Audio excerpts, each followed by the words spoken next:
In a time when the world was believed to end at the horizon, and maps warned of dragons and monsters beyond the edges, there lived a man named Elias of Carthena, a humble mapmaker with wild dreams.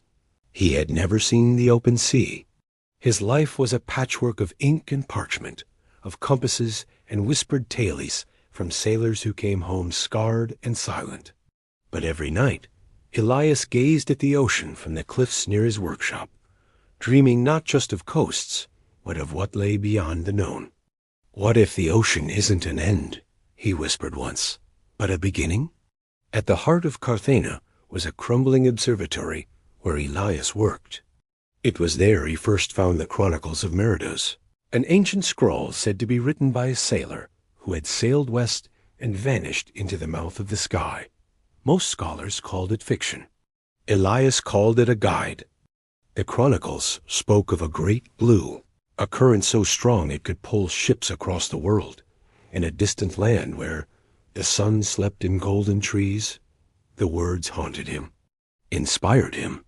He began drafting what others called madness, a map of the unknown. To fulfill his vision, Elias needed more than dreams. He needed a crew, a sponsor, and a ship that could brave uncharted waters. Enter Lady Elira, a noblewoman who had once lost her husband to a failed naval expedition. When Elias told her of his theory that the world curved instead of ending, her grief turned to fire. "If you find what he sought," she said, "I will fund you." And so the Sea Seraph was born, a sleek three-masted vessel, reinforced hull, sails of woven linen, and a hull engraved with ancient protection rounds by priests who still feared the edge of the world. Elias recruited 40 men, navigators, linguists, alchemists, mercenaries, even a blind storyteller named Ron, who claimed he could hear the sea's memory. Each had a reason for venturing into the unknown. Some chased riches, others redemption. A few had nothing to lose. Before departure, Elias left behind a letter. "To those who think us mad, every map ever drawn was once blank. We sail not to escape the world, but to meet it." The journey began under clear skies.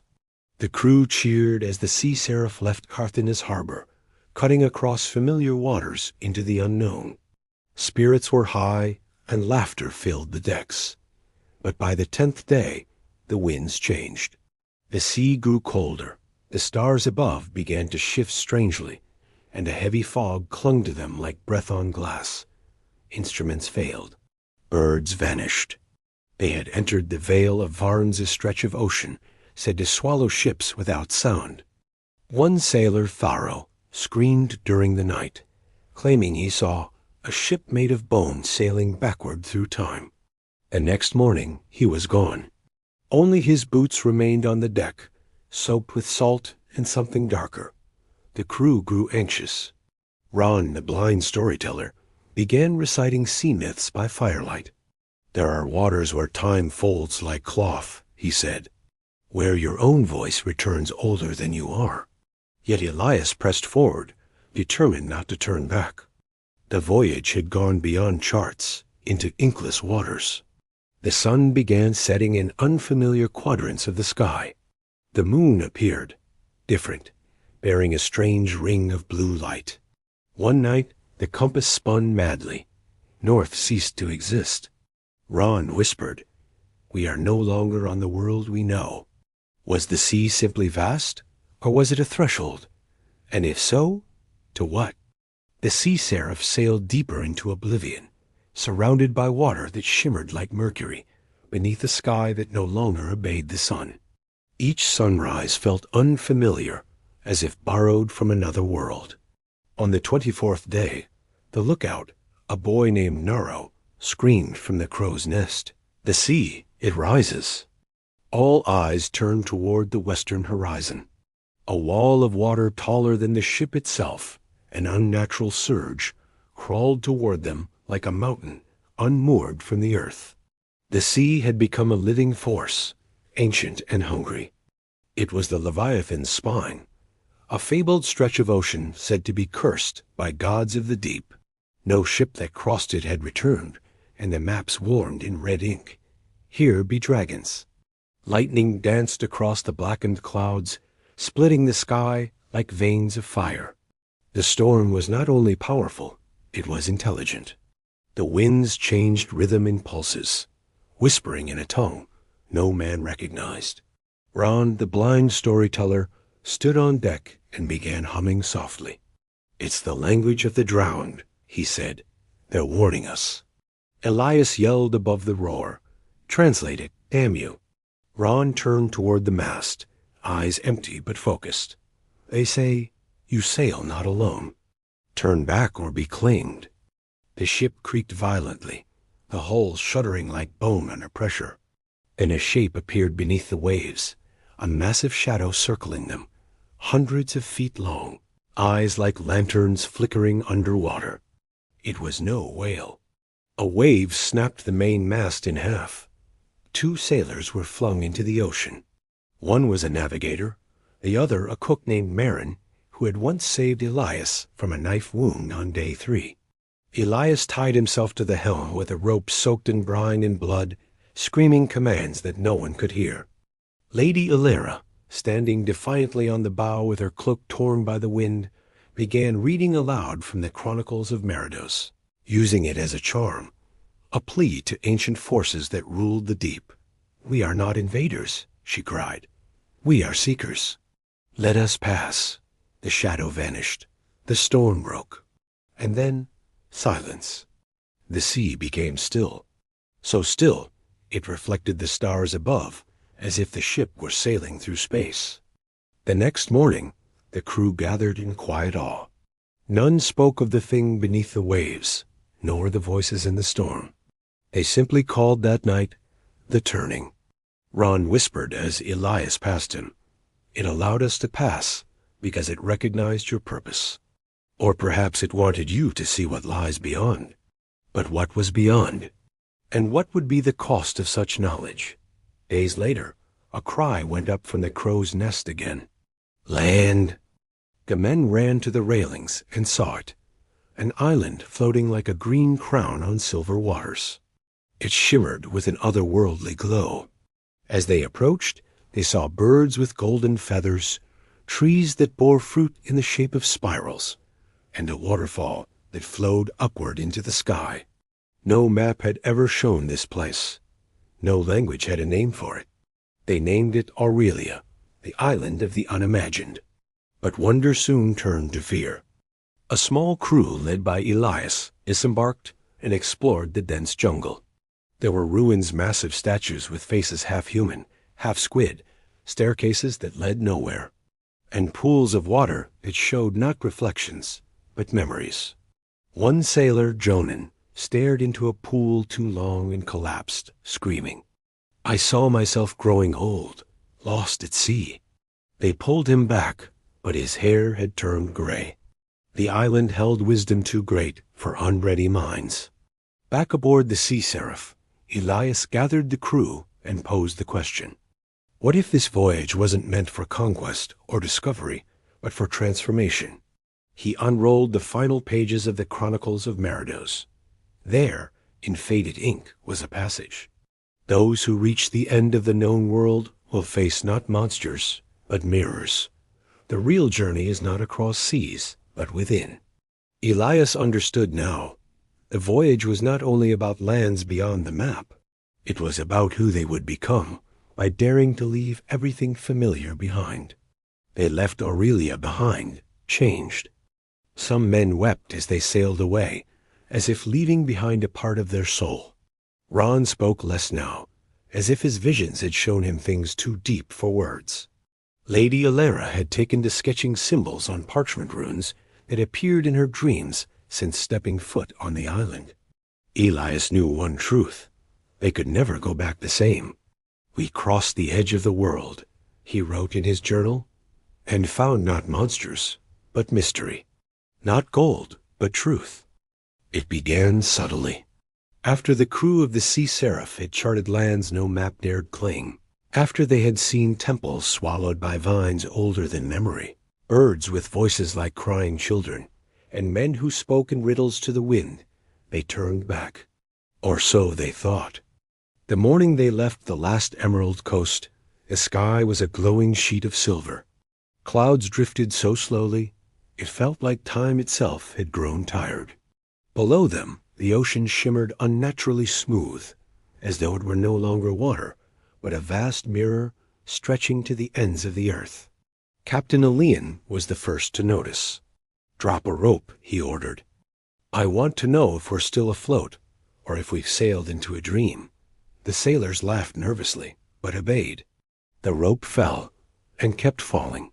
When they hauled it up, it came back wet, but something clung to it like beads of light, not water. That was when the whispering began. It started with the youngest boy, Nico. He claimed to see his mother's face in the reflection beside the ship. She was calling to him, asking why he had left. The next day, First Mate Rourke struck a man across the jaw, claiming the sailor had tried to steal his memories. "He asked about my daughter," Rourke shouted, wild-eyed. "He knew her name, though I never said it." At night, the ship grew impossibly quiet. The usual hum of snoring, distant laughter, or a sea shanty had died. All you could hear was the creak of wood and the voices in the water. Men began jumping overboard, one by one, like moths to a flame. Always at night, always smiling. When they pulled one back, barely alive, he gasped, "She told me I could go home. She said the sea had a door." He died before he could explain. Captain Elian locked the doors of every cabin at sundown. He placed guards, doubled the rum rations, and banned anyone from staring too long into the sea. But the sea didn't need their permission. It had begun staring back. On the 7th day in the Mirror Sea, the winds died completely. The sails hung limp like mourning flags.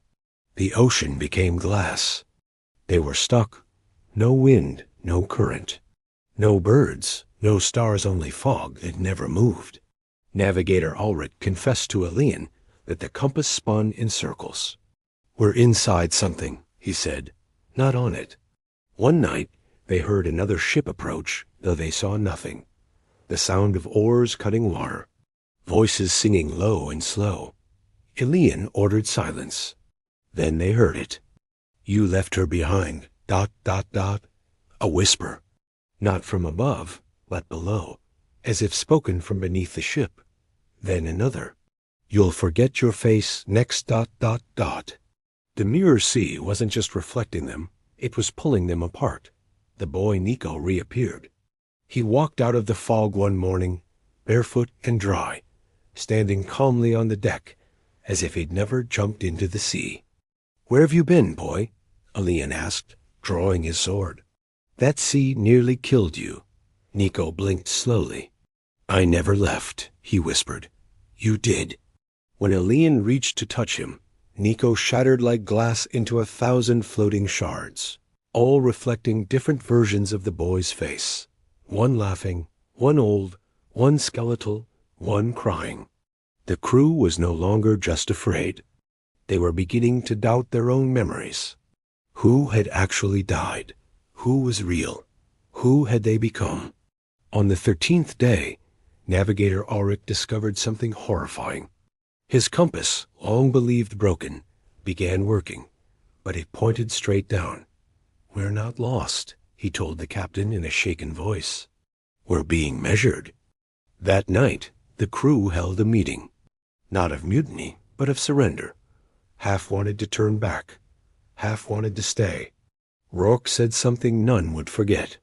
"The sea is offering us versions of ourselves, every life we might have lived. Maybe we choose one."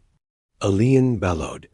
"We came to find what lay beyond the world, not to lose ourselves in it." But his voice trembled, because that very morning he had seen something in the sea.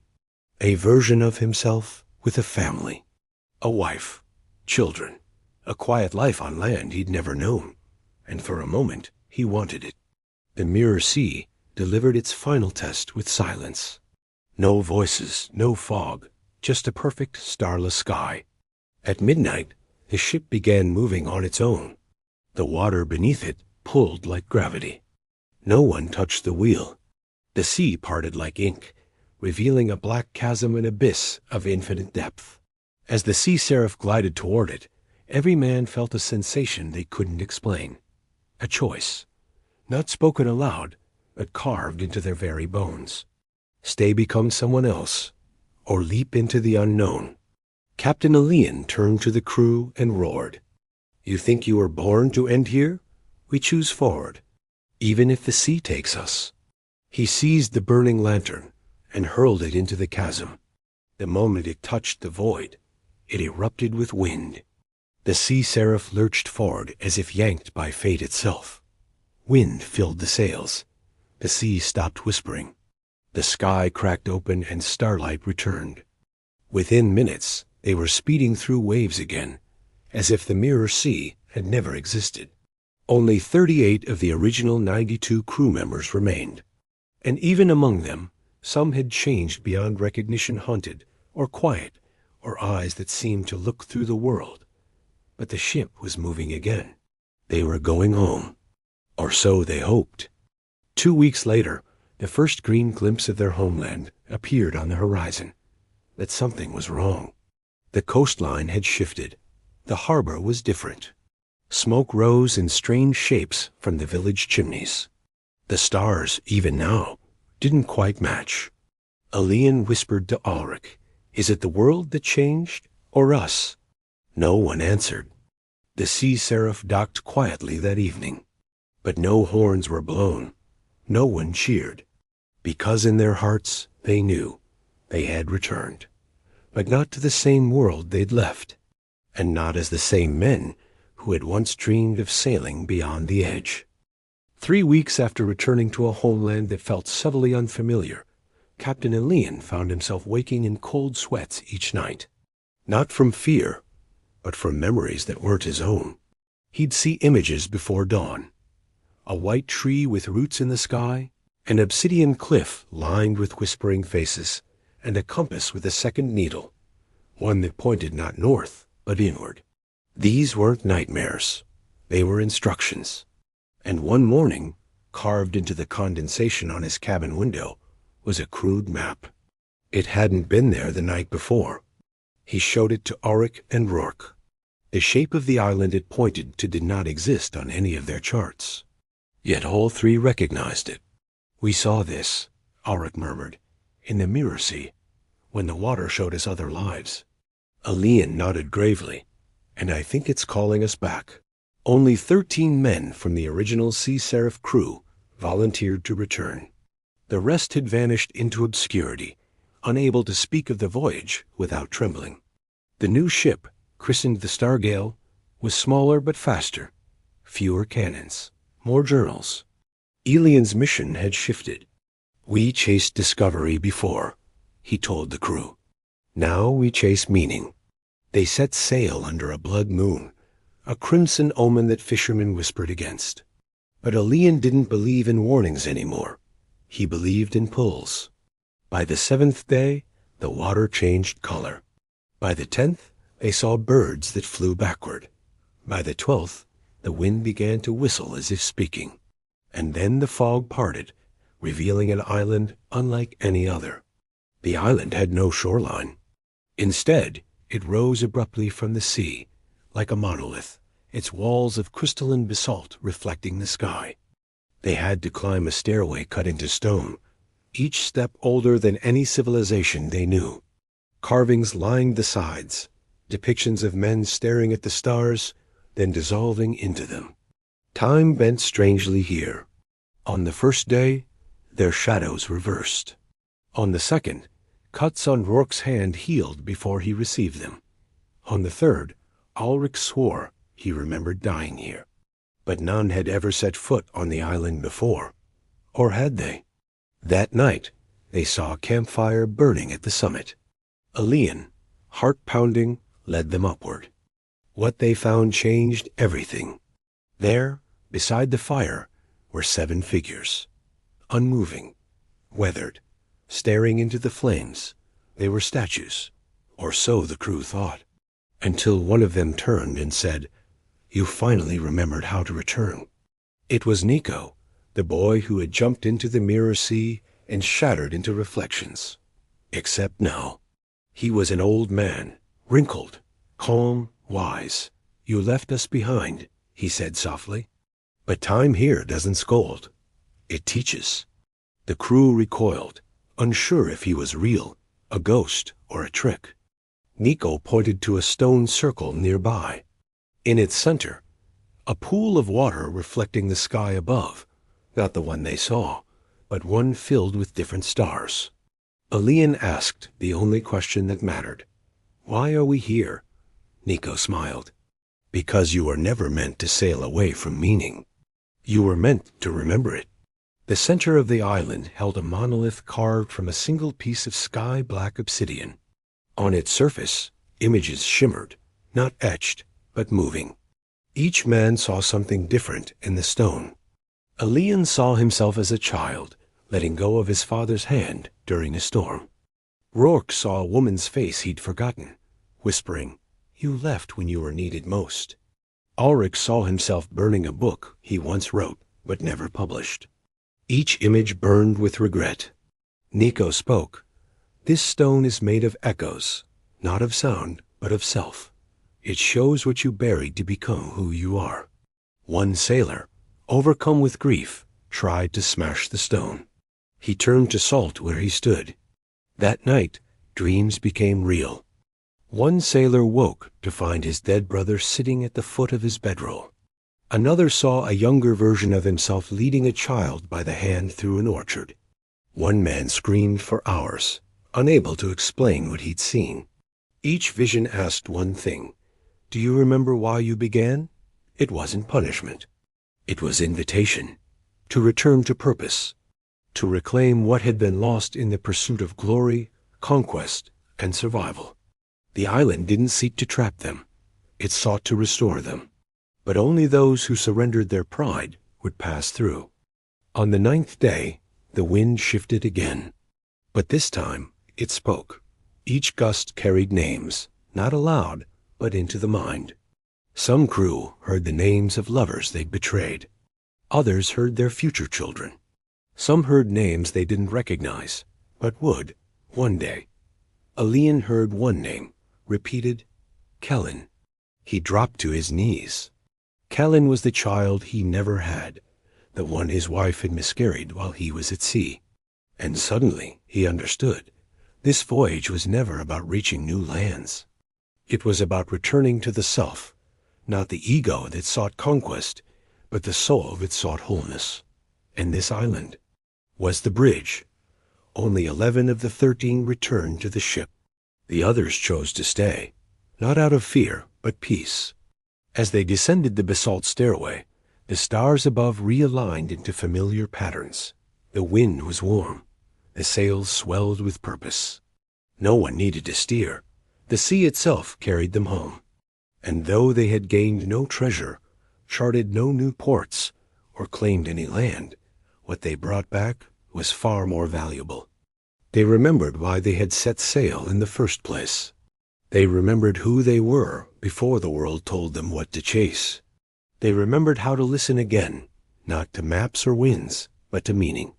The sea was too calm. No ripples, no wind, no movement in the sails. Even the birds seemed to avoid this stretch of water. Captain Elian stood at the helm of the Stargale, brow furrowed, instincts burning. "This isn't peace," he muttered to Ulrich. "It's the breath before something breaks." And break it did. On the third morning in that dead calm, the horizon began to rise. Not as waves, but as walls. A line of darkness thickened to the west, clouds unlike anything they'd seen. Not black, not gray, but a deep, glowing blue, pulsing like veins in the sky. And in the center of it, a spiral, turning, growing. The sea itself began to pull backward, as if inhaling. The crew gathered at the deck in silence, until Rourke finally whispered, "That's not a storm. That's something alive." The spiral broke open like a cracked mirror, and wind exploded in every direction. It didn't just howl. It screamed. Not as noise, but emotion. Guilt, anger, loss. Everything the sailors had buried returned, clawing its way into their bones. One man dropped to his knees, whispering the name of a child he had abandoned. Another began to laugh hysterically, reliving the moment he betrayed his brother. A third threw himself into the sea, unable to face what he saw in the clouds above. This wasn't a natural storm. It was a reckoning.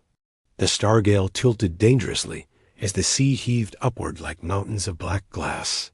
Lightning webbed across the sky, but made no sound. And Elian, clinging to the mast, heard a voice deep within the wind. Will you stand before your storm, or will you become it? The storm pulled the stargale into its eye. There, the world turned inward. Waves stilled.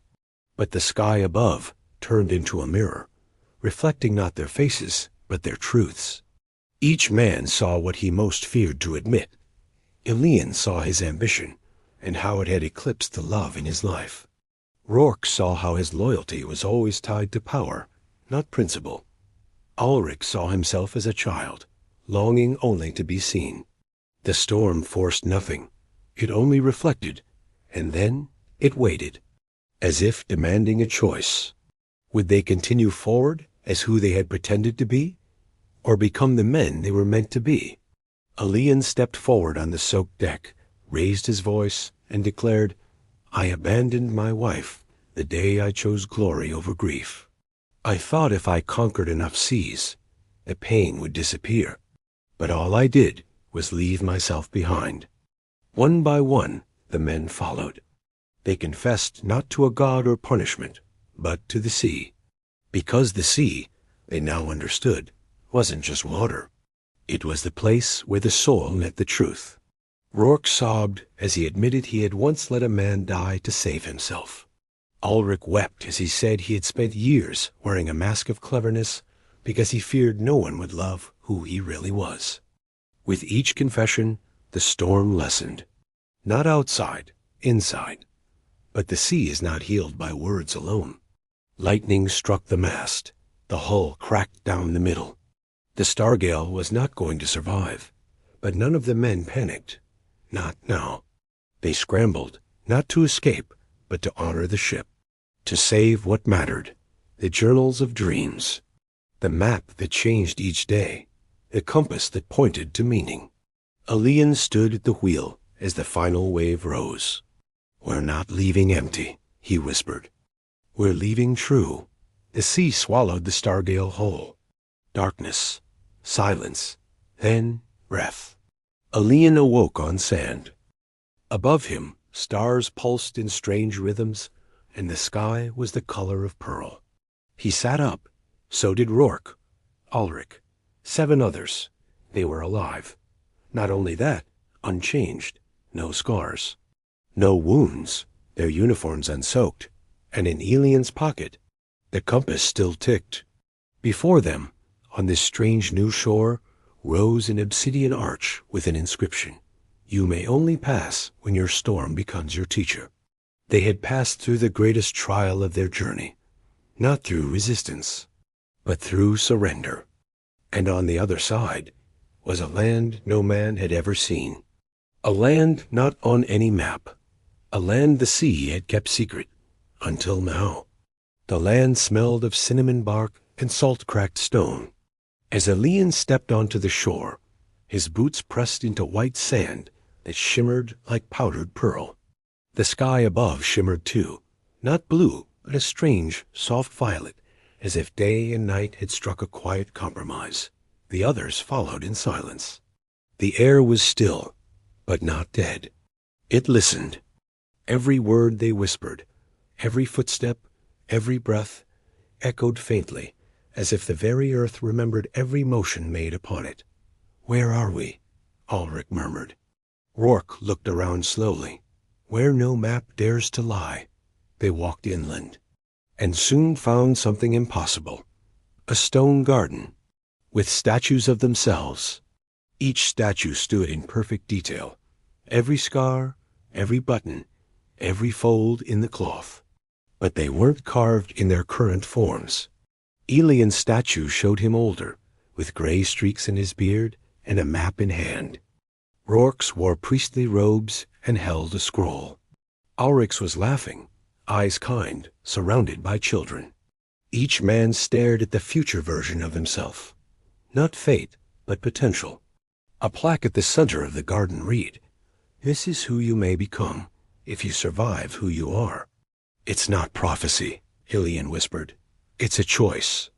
Beyond the garden lay ruins, a city swallowed by the jungle, but not dead. Fires still burned in hearths that had no builders. Songs hummed from windless corridors. And memories, not their own, played in the air like ghosts made of mist. Elian stepped into a broken temple. A memory swirled before him. A tall woman, regal and radiant, standing before a council of men. Her voice echoed, "They think knowledge is treasure. But treasure rots. Knowledge must flow." Then silence. The image faded. In another hall, Ulrich touched a vine-wrapped podium. A child appeared, clutching a glowing orb, whispering, "I took it. I kept it. Now it's dying." As the image dissolved, the orb burst into ash. They realized these were echoes of the past, stories from a civilization that had sailed here long before them. And failed. Days passed. Or did they? Time worked strangely in the land beyond the maps. There was no hunger, no fatigue. Every man felt lighter. Their wounds healed. Their fears dimmed. Some began to say, "Perhaps we should stay. After all, why go back?" Back to struggle, to war, to misunderstanding. Here the world made sense, but Elian grew restless. He wandered to the edge of the land, where black cliffs met a silver sea. There he found a final message carved into stone. All paradises become prisons when they ask for nothing in return. That night, Elian gathered the crew. This place gives everything, but demands nothing. Which means we stop becoming. We didn't come all this way to be comfortable. We came to bring back what no one else has ever seen. To awaken the world, we must leave the dream. Before they could leave, they found the gate. It shimmered like heat on stone, a tear in the air itself. But before it stood a figure, not man, not beast, the shape of shifting smoke and mirrored skin. It spoke in all their voices at once. "You have seen truth. Will you guard it? Or will you use it for pride?" Elian stepped forward. "We'll return, not to be kings, but to be witnesses." The figure asked again, "What will you tell the world?" And this time, Rourke answered, "That there's more than gold to chase." Then Ulrich, "That wonder is real, if you're willing to bleed for it." Then Elian, "That beyond every fear lies a truth worth dying for." The figure bowed. The gate opened, and the way home was revealed. As they stepped through the gate, the land behind them shimmered and folded inward, disappearing like a breath drawn too long. They found themselves back at sea. But the ocean was not the same. Neither were they. Their ship rebuilt. The sky full of new stars. The compass spun, then slowly stopped, pointing not to where they were, but to who they had become. The voyage was not over. They still had to cross oceans, face storms, return to a world that would not believe them. But they would carry more than tailies. They would carry transformation. It took 3 weeks before they saw the familiar skies again. The stars realigned, no longer wild and new, but like old friends smiling from the heavens. The constellations they once navigated by now seemed smaller, dimmed somehow by all they'd seen beyond them. Elian stood at the prow of the ship as the winds shifted from warm and whispering to cold and proud. They were nearing the coast. Ulrich was the first to break the silence. "What if they don't believe us?" Elian answered without turning. "It doesn't matter. The truth doesn't need permission to be real." They docked at the port of Varel. The harbor master squinted at their battered, unfamiliar sails and rusted bronze hull. He asked no questions, only waved them through with a distant shrug of routine. The city hadn't changed, but they had. When they spoke of the voyage to old friends, families, and the king's ministers, they met mostly silence, then laughter, then suspicion. What tricks do you play with these stories of glowing seas and mirror guardians? There are no lands past the black line. You merely drifted in circles. Do not insult our intelligence with children's tales. Elian's journal was examined and discarded as fantasy. Rourke's sketches called frauds. The strange artifacts they brought back considered trinkets. We expected gold, one minister said, not philosophy. Ulrich took it the hardest. He had dreamed of returning a hero, of telling tales to children wide-eyed with wonder, of building something greater, a school, a guild of explorers. Instead, he sat alone in taverns while others talked over him. He stopped smiling. Rourke went quiet too. He painted alone. He stopped writing sermons. The gods he once served seemed distant, perhaps afraid of the truth he now held. Only Elian remained steady. He had expected rejection. The voyage wasn't about being believed. It was about being changed. We've done something only the mad or the brave would try, he told Ulrich one night. Let them mock. We didn't sail to please them. We sailed to awaken ourselves. Weeks passed. Then months. But something strange happened. A boy came to find them. Then another. Then a girl with wild eyes and torn maps. They came quietly, late at night, asking, "Is it true? Did you really see the edge? Did you find something real out there?" Elian answered them with stories. Not the big ones, but the small, quiet truths. The way fear feels right before you leap. The moment silence teaches more than noise. The way your soul stretches when you push past what you think you can do. The children listened and believed. Then we want to sail too, they said. Elian, Rourke, and Ulrich used their last savings to repair an old vessel. They trained the children to read stars, mend sails, hunt storms. They taught not just navigation, but self-mastery. Not just maps, but meaning. They didn't promise riches. They promised awakening. And slowly, the city began to shift. Not because the rulers changed, but because the dreamers did. A second voyage was planned, then a third. People who had once laughed now listened, because they saw in the eyes of the children something they hadn't seen in years. Wonder. Years passed. Elian never again sought the throne rooms of kings. He walked the docks. He taught quietly. He passed his journal, once mocked from hand to hand, until it became known as the Book of the Edge. Rourke painted murals on city walls, murals of silver seas and mirrored guardians. And soon others joined him, artists who'd never seen the voyage, but felt it in their bones. Ulrich, old and gray, founded a school called The Compass. Its only rule: you must question everything, especially your limits. The city changed, not in gold or banners, but in direction. The tides of belief had shifted, and it began, as all real change does, with just a few who had seen the truth and chose not to forget it. Elian wrote his last journal entry under a violet dawn. He looked to the sea and whispered, "The edge was never a place. It was a test. A question asked by the universe. Will you go where others refuse to dream?" He closed the book and smiled. Somewhere, another sail would rise soon.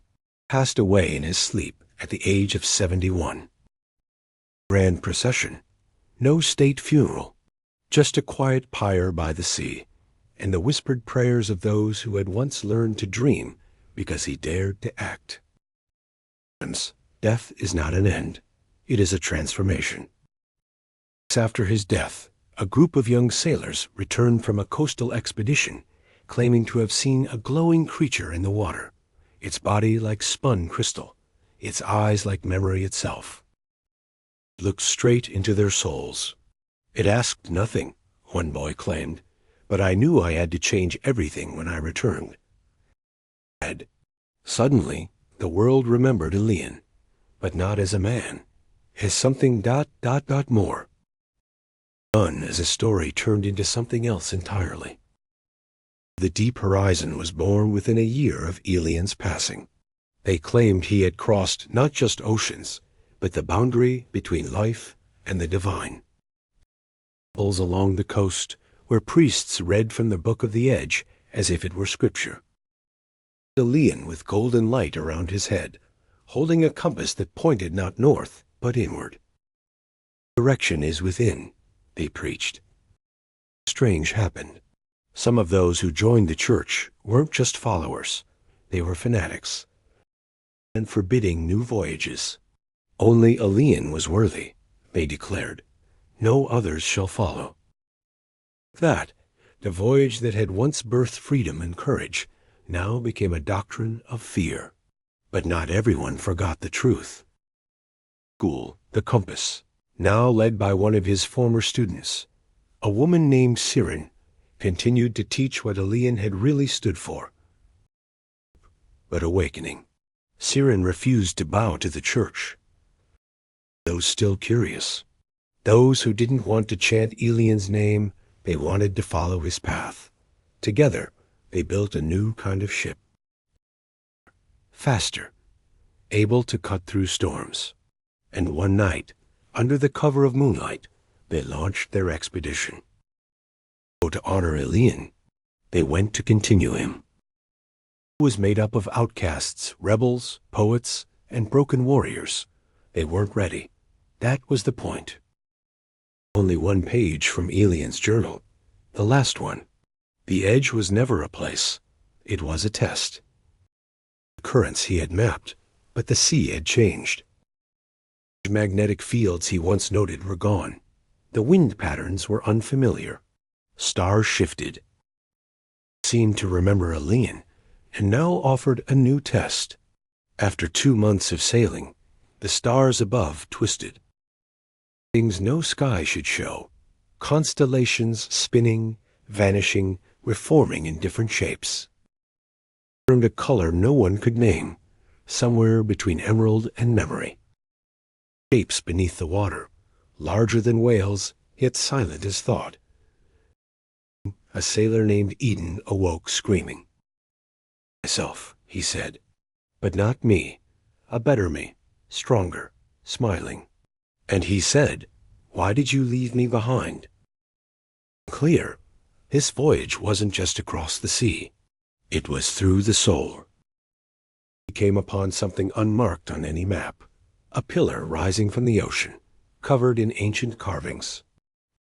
Sketched similar symbols once, but even he never knew their meaning. Symbols of transformation, of shedding skins. The crew dived. Beneath the water defied everything. A sunken temple, half collapsed, glowing faintly from within. It was no treasure, but a mirror, untouched by time. The sailor looked into it. They saw not their reflection. This they feared most. Siren saw herself returning home to become a teacher instead of a sailor. Himself asking for forgiveness from the father he had abandoned. The mirror did not judge. It showed the crossroads, and then the temple crumbled behind them. They turned home. They didn't speak of gold or creatures. Themselves, of what they had faced, of what they now understood. The deep horizon tried to silence them, branded them heretics, claimed they had desecrated Elian's legacy. Too late. The people had begun to remember. Elian wasn't a god. Man, and any man or woman could make the same voyage, if only they had the courage. More ships launched, some returned with stories. Others were never seen again. It had changed permanently in the world. The edge was no longer a mystery. It was a calling. Farmers, writers, lovers, all dared to question what lay beyond the lives they'd been told to live. The myth of the world's first voyage didn't die. They evolved, because the truest myth is the one that becomes a mirror. a child found a bottle washed ashore. Inside was a message. In a woman's handwriting, sirens. Only this, beyond every fear, there is a door. Every limit, a mirror. Beyond every edge, the beginning. The archive of Veradorn, a place untouched by dust and untouched by truth. A scroll arrived one evening, carried by a sailor in tattered robes. Message. It was a map, unlike anything ever seen. The sharp corners of the known world. Gone were the imagined monsters scrawled in the margins. This map pulsed with precision. It was drawn from memory and marked with curves of wind currents, coral towers, magnetic ridges, and symbols. Not of nations, but of experiences. It was a name, drawn by Elian of Alarin and continued by the crew of the compass. The high cartographer, Lord Esmer, a man whose maps had been used to wage war, build walls, and preserve the illusion that the world was already known. The parchment for 3 days without sleep, and on the 4th day he did what few ever expected. Every map he had ever made. The new map didn't just redraw coastlines. It disproved empires. Orders that kings had claimed as divine truth were revealed as arbitrary lies. Bridges were shown to split across enemy lines. Labeled as impassable were, in fact, rich with undiscovered harbors. That had protected thrones were now myths no more. The kings panicked. Truth, one ruler said, is only useful when it does not erode authority. Soldiers to seize the map, they accused the sailors of sedition. Elian's memory, and all who followed it, as heretical. It has a current of its own. You can try to bottle the sea, but the tide still comes. Her crew knew they had no hope of fighting the empires. So instead, they scattered copies of the map. A member took a portion, some just a fragment of coastline, others a set of cryptic star coordinates. Them to street poets, to wandering teachers. And in the following years, a strange game began to spread through the continent, a game called Find the Edge. In marketplaces, taverns, and forest paths, players traded riddles and map fragments like treasure. Realizing it, an entire generation began to relearn the world. Things, but from each other. Of course, power never yields quietly. Decade, 5 great empires declared war on the school of the compass, calling it a cult of dangerous ideas. In its libraries, they imprisoned Siren. They offered gold to anyone who would surrender one of the map fragments. But the damage was already done. Spilled into water, the truth had spread beyond control. The truth was this: the world was not small. The edges were not ends, and the unknown was not evil. It was essential. Years after Elian's death, a child found a fragment of the map hidden in the hollow of a tree. In cloth, along with a note. If you're reading this, you're already part of it. Her name was Lyra, took it to her grandfather, a retired schoolteacher. He wept when he saw the symbols. Once, he said, when I was young and afraid. Together, they began retracing the path. Rivers until they turned to sea. They found a cove that matched the coastline. Under starlight, they lit a lantern once used by Elian himself.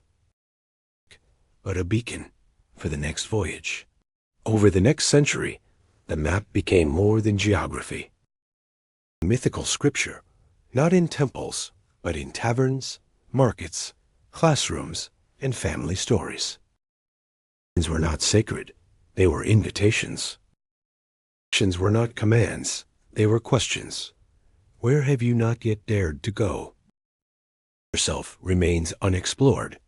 What lies beyond the safe path you were taught to walk? No longer lived in parchment. It lived in people. a farmer chose to plant a new seed. In the way, a widow decided to travel alone. In the way, a stuttering boy stood on a stage and read his first poem aloud. Courage redrew the world. Now, centuries later, only fragments of Elian's map survive. Kept not in museums, but in hearts. But sometimes on quiet coastal nights, sailors still say the sea whispers the old lines. You look closely at the waves, they ripple in familiar patterns, as if the sea remembers the first voyage that dared to stretch beyond sight. Say that when a child draws their first map, not of the land, but of their dreams, the ocean smiles. Elian's journey was never about the edge of the world. It was about the edge of ourselves.